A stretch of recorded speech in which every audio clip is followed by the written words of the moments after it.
Hello everyone, welcome to Divya education. आज हम यहाँ पे बात करेंगे supreme court and high court से रिलेटेड हमारे जितने भी इम्पोर्टेंट आर्टिकल हैं उनके बारे में चर्चा करेंगे। ठीक है, क्योंकि अभी तक आपको पता है कि हमने काफ़ी सारे जो हमारे इम्पोर्टेंट आर्टिकल्स थे उनके बारे में डिस्कस कर चुके हैं। जैसे कि बात करें तो हमारा भाग 1 हो गया, भाग 2, 3, 4, या की बात करें राष्ट्रपति, उपराष्ट्रपति, प्रधानमंत्री, संसद, राज्यपाल, इनसे रिलेटेड जितने भी हमारे इम्पोर्टेंट आर्टिकल्स थे उनके बारे में हमने चर्चा की। ठीक है, क्योंकि आपको पता है कि हमारे संविधान में यदि बात करते हैं तो प्रेजेंट टाइम में 460 प्लस आर्टिकल्स हैं जो कि रटना इम्पॉसिबल है। ठीक है, हम यदि एक सीक्वेंस से रटने बैठ जाएंगे कि भाग अनुच्छेद 1 में क्या बात कही गई है या 2 में, 3 में, 4 में, 5 में, ऐसे करते करते 460 आर्टिकल ना हमारे बस की बात है रटना, और ना ही हम रट पाएंगे। ठीक है, इसलिए जितने हमारे एग्ज़ाम के लिए इम्पॉर्टेंट है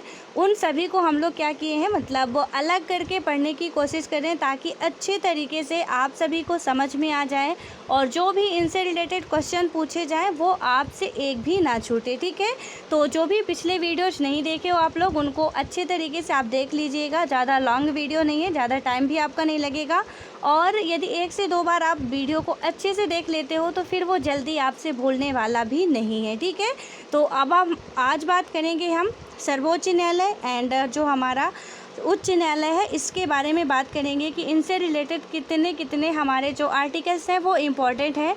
तो सबसे पहले तो भारत में एक सर्वोच्च न्यायालय होगी। ये किस आर्टिकल के तहत बात की गई है या किस आर्टिकल में इसका वर्णन है, तो सुप्रीम कोर्ट का गठन 124 में है। ठीक है, यानी कि भारत में एक सर्वोच्च न्यायालय होगी। आपको पता है कि हमारे इंडिया में सिर्फ एक ही सुप्रीम कोर्ट है, दूसरा नहीं है। ठीक है, तो इसमें क्या होगा कि जितने भी मतलब कि किस आर्टिकल के तहत ये बात कही गई है, तो 124 के तहत कही गई है कि मतलब हमारे क्या है, भारत में एक सर्वोच्च न्यायालय होगी, यानी सर्वोच्च न्यायालय का गठन। ठीक है, उसके बाद हम बात करें अनुच्छेद 131, इसमें क्या बात कही गई है, मूल आरंभिक अधिकार। ठीक है, जो भी हमारे जो फंडामेंटल राइट्स हैं उनका जो यदि कर्ता धर्ता की बात करें उनके संचालन का पूरा जो भी है किसके अंतर्गत है, सुप्रीम कोर्ट के अंतर्गत ही है। ठीक है, यानी क्वेश्चन भी पूछा जाता है कि मौलिक अधिकारों का संरक्षक किसे कहा जाता है, तो आपको पता है कि मौलिक अधिकारों का संरक्षक हमारा सुप्रीम कोर्ट ही है। और यदि नहीं पता हो तो आप लोग नोट कर लीजिएगा कि मौलिक अधिकारों का संरक्षक हमारा क्या है, सर्वोच्च न्यायालय है। ठीक है, और ये काफ़ी एग्जामों में क्वेश्चन पूछा जा चुका है। आप किसी भी ईयर का पेपर उठा के देखोगे आपको ये क्वेश्चन कहीं ना कहीं पे मिल ही जाएगा। ठीक है, तो यहाँ पे ये भी आप याद रखना कि जो हमारा सुप्रीम कोर्ट है वो हमारे फंडामेंटल राइट्स का संरक्षक है। ठीक है, नीति निर्देशक तत्वों का नहीं, लेकिन फंडामेंटल राइट्स का क्या है, ये संरक्षक है। तो यहाँ पे 131 में क्या बात की गई है, मूल आरंभिक अधिकार। उसके बाद हम बात करते हैं अनुच्छेद 137। अनुच्छेद 137 में क्या कहता है, न्यायिक पुनरावलोकन। ठीक है, कि जो भी यदि किसी को किसी भी न्याय में क्या है समस्या है तो वो क्या कर सकता है, अपना पुनरावलोकन करवा सकता है। अभी आपको ये बिल्कुल हाल फिलहाल घटना यदि याद करो आप लोग, तो निर्भया केस में जितना भी, मुझे नहीं लगता कि कानून के जितने पैतरे होंगे तो उन्होंने कोई पैतरे को छोड़ा था। ठीक है, पूरा जितना भी था क्यूरिटी पिटीशन से लेके जो भी छोटी से छोटी जो बड़ी से बड़ी धाराएं थी वो सब कुछ उसमें फॉलो करवा के फाइनली लास्ट में उनको फांसी की सज़ा मिली, लेकिन उन्होंने कोई भी कानून का पैतरा नहीं छोड़ा था। ठीक है, तो यहाँ पे किस हम आम पब्लिक जो है उसको किसका अधिकार है, न्यायिक पुनरावलोकन का अधिकार किसमें बात की गई है, अनुच्छेद 137 में। यानी अनुच्छेद 137 के तहत हम सबको क्या है कि सुप्रीम कोर्ट में जो भी न्यायिक पुनरावलोकन की याचिका दायर कर सकते हैं। ठीक है, तो न्यायिक पुनरावलोकन की बात किसमें कही गई है, 137 में।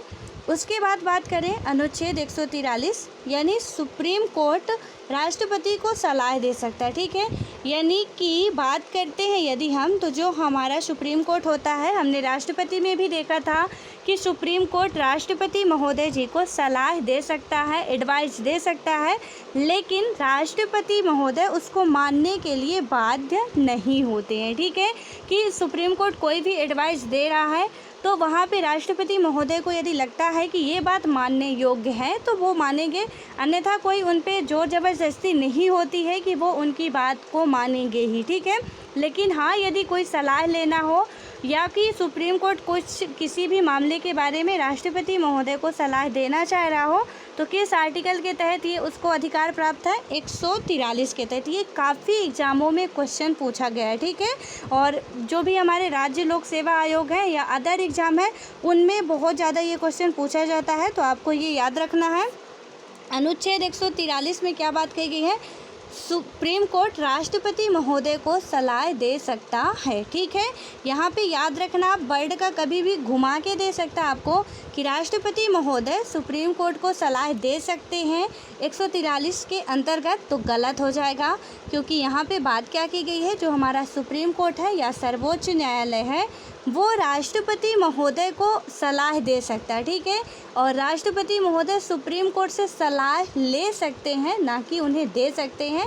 तो इसमें क्या होगा, ये हमारा राइट होगा कि आर्टिकल 143 के तहत क्या है कि राष्ट्रपति महोदय सुप्रीम कोर्ट से सलाह ले सकते हैं या सुप्रीम कोर्ट राष्ट्रपति महोदय को सलाह दे सकता है। उसके बाद हम बात करते हैं सर्वोच्च न्यायालय की, उच्च न्यायालय की यानी हाई कोर्ट की। तो यहाँ पे आपको पता है कि हमारे देश में जितने भी राज्य हैं हर एक राज्य में सर्वोच्च न्यायालय होता है, ठीक है। हाँ, ये है कि एक से जो भी हमारा सर्वोच्च न्यायालय होता है तो हो सकता है कि एक राज्य के लिए या एक राज्य के लिए एक सर्वोच्च न्यायालय है, ठीक है। लेकिन वहाँ पे क्या हो सकता है कि 2 राज्य के लिए भी या 2 से अधिक राज्यों के लिए भी एक ही सर्वोच्च न्यायालय हो सकता है, ठीक है।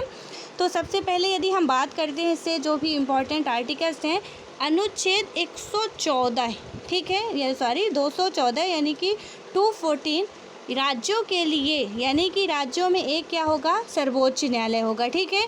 ये जो हमारा क्या है, सर्वोच्च न्यायालय जो है वो कहाँ पे है, हमारे पूरे सेंटर का है, ठीक है। लेकिन राज्यों के लिए बात करें हम, उच्च न्यायालय यहाँ पे होगा, सर्वोच्च नहीं। तो यहाँ पे जो हाई कोर्ट है वो किस में बात की गई है, 214 में। वहाँ पे क्या बात की जा रही थी, 124 में। और यहाँ पे थोड़ी इसकी संख्या का उलटफेर है, तो 124 में जहाँ क्या होगी सर्वोच्च न्यायालय, वहीं पे बात की जा रही है कि 214 में, ठीक है। ये दोनों ही आर्टिकल्स जो हैं वो आपको याद रखने हैं।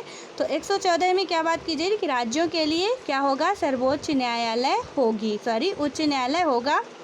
उसके बाद हम बात करें 216 में क्या बात की जा रही है, हाई कोर्ट के गठन की बात की जा रही है। देन उसके बाद आता है हमारा आर्टिकल्स 231, इसमें बात की जा रही है कि 2 या 2 से अधिक क्या होंगे, उच्च न्यायालय हो सकते हैं, ठीक है।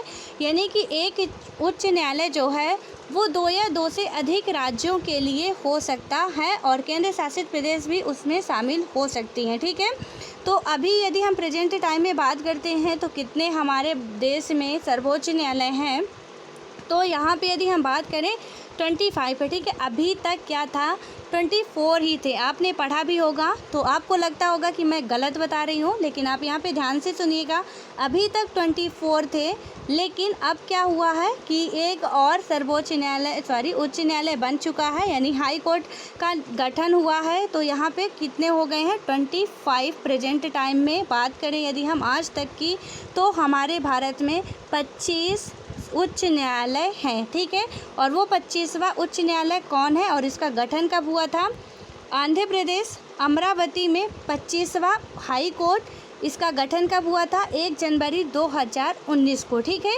यानी कि 1 जनवरी 2019 को ये अस्तित्व में आता है। तो ये कहाँ पे है, आंध्र प्रदेश की राजधानी अमरावती प्रस्तावित राजधानी है, ठीक है। आपको पता है कि आंध्र प्रदेश से तेलंगाना क्या हुआ है, जब से डिवाइड हुआ है, मतलब आंध्र प्रदेश से अलग होकर एक नया राज्य अस्तित्व में आया है 2 जून 2014 को, ठीक है। उसके बाद जो कि आंध्र प्रदेश की राजधानी हैदराबाद थी, तो और तेलंगाना की भी हैदराबाद थी। लेकिन अब क्या हुआ कि आंध्र प्रदेश की कैपिटल अमरावती को प्रस्तावित किया गया है और यहीं पे ही आंध्र प्रदेश का जो सर्वोच्च न्यायालय है, उच्च न्यायालय है। तो यहाँ पे क्या होगा, 25वां उच्च न्यायालय जो बनाया गया है, यानी बात करें जो 25वां हाई कोर्ट है वो 1 जनवरी 2019 को बना है, ठीक है। अब यहाँ पे आप एक बात और देखना कि 28 राज्य हैं अभी, ठीक है। तो 28 राज्यों में से जम्मू कश्मीर और जो लद्दाख है वो अलग अलग केंद्र शासित प्रदेश बन गए हैं। तो इन दोनों के बीच में एक ही सर्वोच्च न्यायालय है। एग्जाम्पल के लिए जैसे मैंने अभी बताया कि 2 या 2 से अधिक राज्यों के लिए एक सर्वोच्च न्यायालय हो सकता है, ठीक है। तो एग्जाम्पल के लिए आप देखिए कि जैसे पंजाब हो गया, हरियाणा हो गया और चंडीगढ़, ठीक है। पंजाब और हरियाणा की कैपिटल भी क्या है, चंडीगढ़ है। तो यहाँ पे पंजाब, हरियाणा और चंडीगढ़ के जो हाई कोर्ट है वो एक ही है, ठीक है। तो यहाँ पे क्या होगा कि अब आपको समझ में आ गया कैसे 2 या 2 से अधिक राज्यों के लिए एक हाई कोर्ट हो सकता है। इसीलिए अभी तक 28 राज्य में 25 ही हमारे हाई कोर्ट हैं। तो अब 25वां कौन सा है, ये क्वेश्चन काफ़ी बार पूछा जाएगा और कई बार पूछा भी गया है, क्योंकि ये करंट इशू है और यहाँ पे क्वेश्चन पूछ भी लिया जा सकता है, ठीक है। 1 ईयर के अंदर तक का करंट आता है, तो ये पूछने की बहुत ज़्यादा संभावना है। 25वां जो भी हमारा मतलब बना है हाई कोर्ट वो कौन सा है या कहाँ पे बना है, तो आपको याद रखना है कि आंध्र प्रदेश का मतलब आंध्र प्रदेश के अमरावती में 25वां हाई कोर्ट का गठन किया गया है। और कब किया गया है, 1 जनवरी 2019 को किया गया है, ठीक है। सो यहाँ पे आई होप कि आपको समझ में आ गया होगा। एक बार और रिवीजन कर लेते हैं इसका। सर्वोच्च न्यायालय की बात करें यानी हाई कोर्ट की, तो अनुच्छेद 124 में बात की गई कि क्या होगा, सर्वोच्च न्यायालय के गठन की, ठीक है।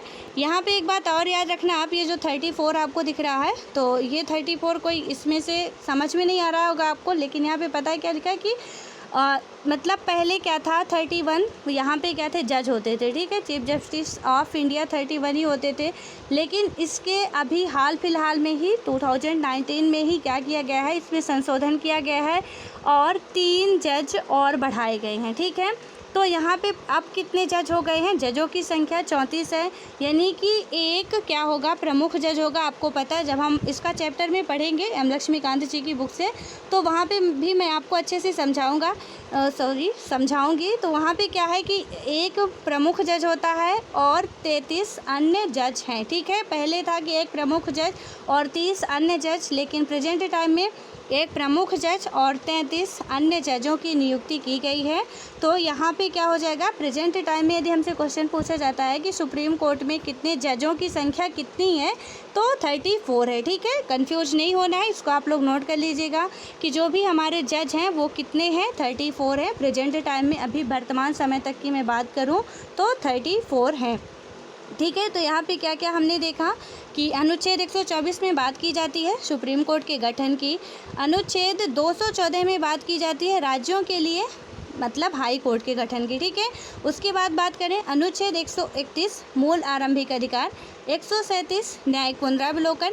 ये बहुत इंपॉर्टेंट आर्टिकल हैं, ये चारों ही बहुत इंपॉर्टेंट आर्टिकल हैं, ठीक है। आप ध्यान में रखना कि 137 न्यायिक पुनरावलोकन और 143 में बात की जाती है राष्ट्रपति को सलाह दे सकता है कौन, सुप्रीम कोर्ट, ठीक है। तो यहाँ पे 124 में गठन, 131 में मूल आरंभिक अधिकार, 137 में न्यायिक पुनरावलोकन। मैं बता रही हूँ इसको वेरी इंपॉर्टेंट लगा दो आप लोग, ये बहुत इंपॉर्टेंट होने वाले हैं, ठीक है। और हर एक एग्जाम के लिए ये इंपॉर्टेंट हैं भी। उसके बाद हम बात करें उच्च न्यायालय की, सॉरी यहाँ पे बार सर्वोच्च न्यायालय आ रहा, हाई कोर्ट की बात करते हैं यदि हम, तो 214 राज्यों के लिए, अनुच्छेद 216 गठन और 231 2 से अधिक राज्यों के लिए, ठीक है। 2 या 2 से अधिक राज्यों के लिए भी क्या हो सकती है, एक ही हाई कोर्ट हो सकती है। तो यहाँ पे आपने एग्जाम्पल भी मैंने आपको अच्छे तरीके से समझा दिया है। वर्तमान में 25 हमारे यानी कि हाई कोर्ट है और 25वां कौन सा है, 1 जनवरी 2019 को जो अस्तित्व में आया है, अमरावती में बनाया गया है 25वां हाई कोर्ट हमारा, ठीक है। सो आई होप कि आपको इतना जितना मैंने बताया समझ में आ गया होगा। सो अब मिलते हैं नेक्स्ट वीडियो में, तब तक के लिए bye bye, all the best.